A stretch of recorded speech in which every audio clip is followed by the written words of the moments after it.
O Cássio anda sendo muito criticado pela torcida do Cruzeiro pelas falhas que ele vem cometendo, mas ele não é o primeiro goleiro que a torcida do Cabuloso pega no pé depois da saída do Fábio, né? É muito difícil para qualquer grande goleiro substituir um ídolo de qualquer grande clube, mas quando a gente fala do Cruzeiro, um dos maiores clubes do Brasil, a missão não é só difícil, como também beira o impossível. Se a torcida hoje tem problemas com o Cássio, que anda cometendo as suas falhas no Cabuloso, é bom dizer que outro grande goleiro recentemente teve uma passagem no Cruzeiro que acabou se encerrando de uma maneira bem ruim, tá? O Rafael Cabral chegou no clube como grande contratação, animou a torcida e foi bem importante para o clube mineiro, mas infelizmente as coisas começaram a dar errado e o goleirão deixou o clube muito criticado. E hoje poucos sabem o que foi que aconteceu com o goleirão, mas você sabe do que é que eu tô falando? Sabe o que foi que aconteceu com o Rafael Cabral e onde é ou como é que ele tá agora? Bom, fica tranquilo que eu vou te contar melhor tudo isso no vídeo de hoje. Mas antes, se você não é um inscrito no canal, quero te fazer um pedido. Se inscreve aqui agora para você apoiar o nosso trabalho e assim você recebe mais vídeos como esse. Se você não me conhece, eu sou o Rodrigo Barbosa do canal Futflix e aqui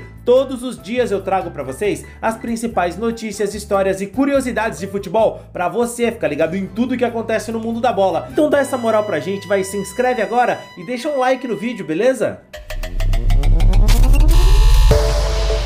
Foi um pedido dele, né? Sair do clube naquele momento. Na sexta-feira, pós-aliança, né? Nós jogamos na quinta-feira à noite, na sexta-feira ele me ligou, né? E pediu para ser negociado. Eu pedi para ele ter um pouco de paciência para a gente conversar no sábado. E no sábado pela manhã ele esteve aqui com o Seabra, antes do treino, conversou com o Seabra e definiu-se, né, entre eles que ele iria para o jogo e que ele iria jogar. Naquela tarde eles foram para casa, voltariam à noite para a concentração. E talvez, provavelmente, e aí é uma opinião, em casa ele foi convencido pela família a mais uma vez me ligar e pedir para sair, né? Então assim se deu.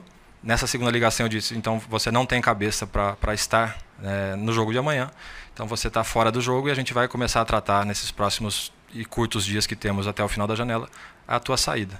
Iniciamos uma negociação com um clube e acabamos terminando a negociação com outro clube que foi o Grêmio. Quando o Rafael saiu do Cruzeiro lá no começo de 2024, muita gente já imaginava que o goleirão não tinha mais mercado em grandes clubes do Brasil. A passagem dele pelo Cruzeiro foi daquelas que se vai do céu ao inferno muito rápido. E considerando que a gente já sabe de futebol, nada disso é surpreendente. Jogar num grande clube de futebol brasileiro faz você de um ídolo imortal digno de estátua na quarta-feira. E no domingo, dependendo do que você jogar, vão questionar até mesmo se você tem qualidade para ser um atleta profissional de futebol. O torcedor mede a sua paixão pelo momento e todo mundo é culpado pela derrota até que se prove o contrário na rodada seguinte. O Rafael chegou no Cruzeiro com uma bagagem e uma aura de goleiro que chegaria para resolver os problemas do gol no Cabuloso. E quem não conhecia bem o Rafael não fazia ideia do quanto esse cara surgiu como um verdadeiro fenômeno de luvas no futebol. A gente até tem um vídeo aqui no canal contando melhor os motivos dele ter sido banco durante muito tempo no futebol europeu e o que foi que aconteceu pro goleiro acabar meio que esquecido no velho continente.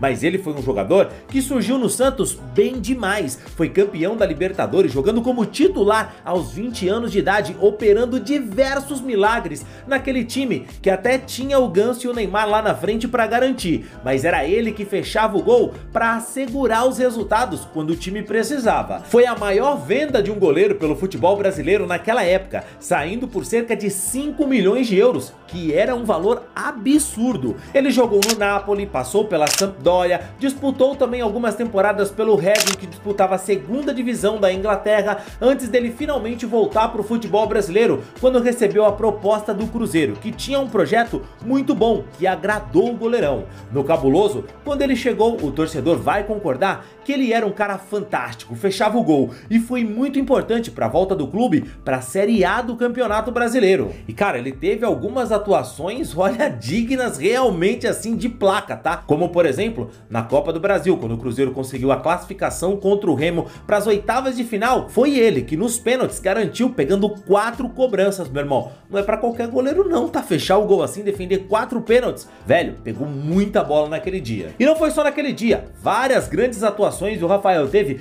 com a camisa do Cabuloso. Durante um bom tempo, se discutiu os problemas do Cruzeiro. E em nenhum momento, se discutiu que o Rafael era o cara que causava problemas pro clube, porque ele realmente resolvia lá atrás.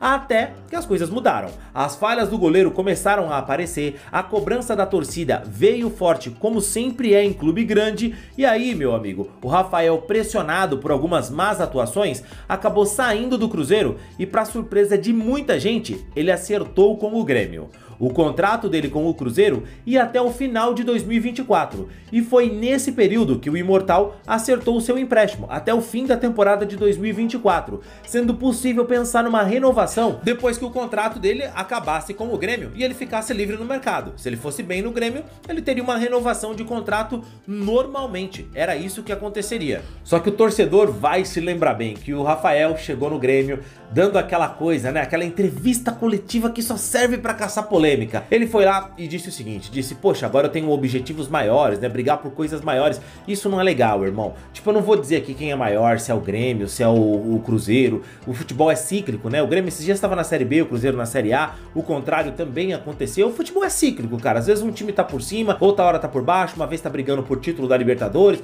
no outro ali tá brigando já na parte de baixo da tabela, tentando se salvar do jeito que dá. É o futebol, no Brasil é muito competitivo. Não dá pra você, sabe, querer diminuir um clube ou outro, principalmente quando você é profissional. Eu nem acho que o Rafael falou com má intenção ali. Naquela temporada, o Grêmio realmente estava disputando coisas maiores, né? O Grêmio tinha se classificado para a Libertadores da América e tudo mais. Mas, velho, você não pode, acho que, falar tudo que vem na sua cabeça. Não pode, porque você pode chatear uma torcida. E aí, cara, pô, você sai com fama de ingrato. Não é legal, não achei bacana o tom, o que o Rafael falou. E nem acho que ele falou com maldade, mas acabou pegando muito mal pra torcida do Cabuloso. E, velho, as coisas nem deram tão certas pra ele no Grêmio assim. Não, na verdade eu tava bem convicto de vir, né? A partir do momento que eu tive o contato do Grêmio e o interesse do Grêmio, eu tava 100% convicto de que eu queria estar aqui, queria vir pra cá. E conversar com o Renato só testifica isso, né? Um cara que eu admiro, que eu tinha vontade de poder trabalhar junto. Tenho muitos atletas, amigos que trabalharam com ele, que jogaram com ele. E atletas que jogaram mais, que jogaram menos, e todos falam muito bem dele. Então eu tinha também essa vontade, esse desejo de trabalhar com um treinador da capacidade dele e num clube gigante como o Grêmio. Porque na verdade, o Rafael chegou num Grêmio que precisava mesmo de um grande goleiro, de um cara com personalidade, que pegasse a camisa, assumisse a titularidade e pronto, acabou. Mas ele não conseguiu entregar isso. Ele foi mal no Grêmio, fez poucos jogos, tomou muitos gols e terminou a temporada no banco de reservas, sem sequer ser cogitada a possibilidade de renovar o contrato do goleiro no Tricolor do Sul. Passagem que começou bem e terminou ruim no Cruzeiro. Passagem ruim no Grêmio. Cara, infelizmente, o mercado do futebol brasileiro meio que foi fechando as portas pro Rafael. Porque a gente não tá falando de contratar um meio-campista pra encaixar, que pode dar certo. É um goleiro, entendeu? O goleiro você contrata é posição de confiança, irmão. Camisa 10, camisa 1. Você não coloca qualquer um, entendeu? Tem que ser um cara que vá assumir a responsabilidade.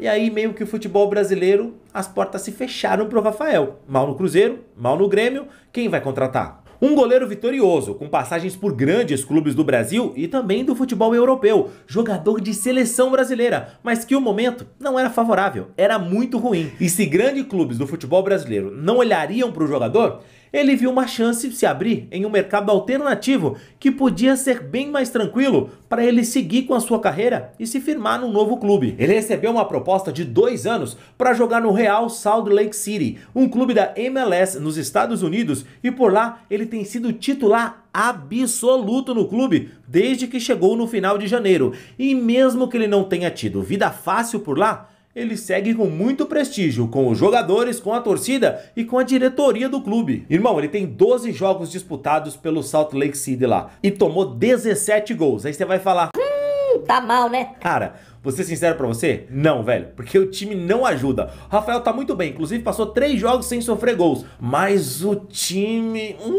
O Rafael é o único goleiro do time, e na Conferência Oeste, que é disputado lá em 2 modos, a Conferência Leste e a Oeste, o Salt Lake City tá fora da zona de classificação para os playoffs, e mesmo olhando com muito otimismo e boa vontade, é difícil você imaginar uma recuperação do clube que vá fazer o time ir muito longe nessa temporada. Ao menos o Rafael tem conseguido jogar, tem prestígio no clube, tanto com os companheiros, diretoria e com os torcedores, e olha, tem umas defesas dele por lá que impediram muito o time de estar numa situação muito pior na tabela. O Rafael tem só 34 anos, eu acho que ele não vai voltar para o futebol brasileiro e eu espero de coração mesmo que ele seja feliz nesse novo clube, nessa nova fase da carreira dele, que ele consiga terminar a carreira de uma forma bacana, positiva, conquistando algo, vivendo algo bacana no futebol, porque ele é um cara muito gente boa, humilde, trabalhador, mas infelizmente aqui no Brasil as últimas temporadas dele não foram bacanas. Não vão apagar, claro, as coisas importantes que ele conquistou na carreira.